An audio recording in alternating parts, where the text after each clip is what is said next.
ng pasukan, si Myra, isang 11 taong gulang na mag-aaral ng DBYES, ay abalang naghahanda ng agahan.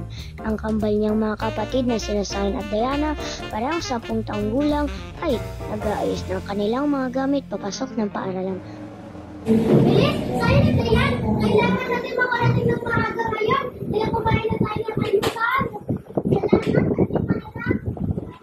Hindi ko alam kung paano mo nang mabulang yun. Ayan, alam nyo na. Walang problema. Kami ni Diana bahal dato.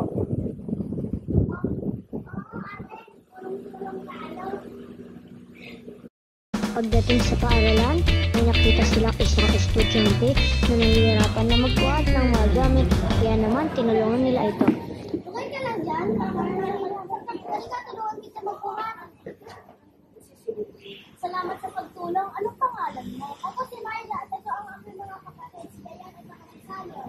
Ako po si Dayan. Grade po ako at Opo, ate. Ikaw po, ate. Ano pong pangalan mo? Ako si Bree. Grade 5 po. Wala, magkakaasa pa tayo. Tama. Sabay na tayo umakyat. Sige, Myra.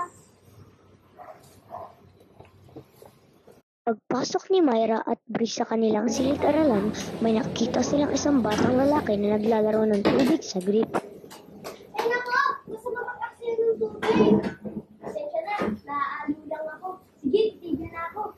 Ako pala si Myra. Dito din section ko.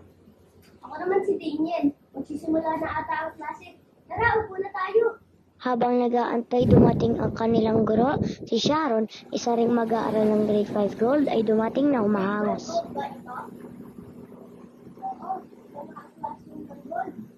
Salamat. Akala ko, late na ako.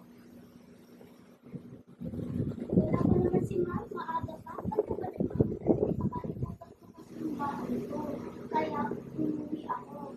Kaso si Mama pumasok sa trabaho. Hayaan mo nga.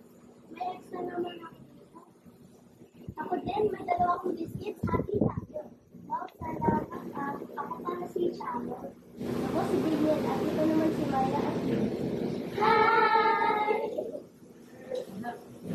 Dayan o, tignan mo yung lababo. Ang dami plato at basong nakatambak. Oo nga, no? Tara, wala namang ibang maglilinis din kundi ang dulo.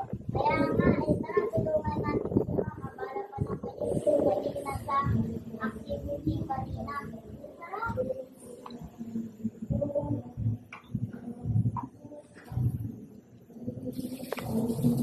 Ate Myra!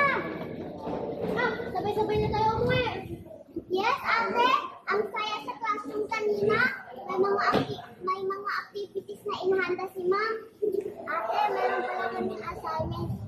Ito drawing.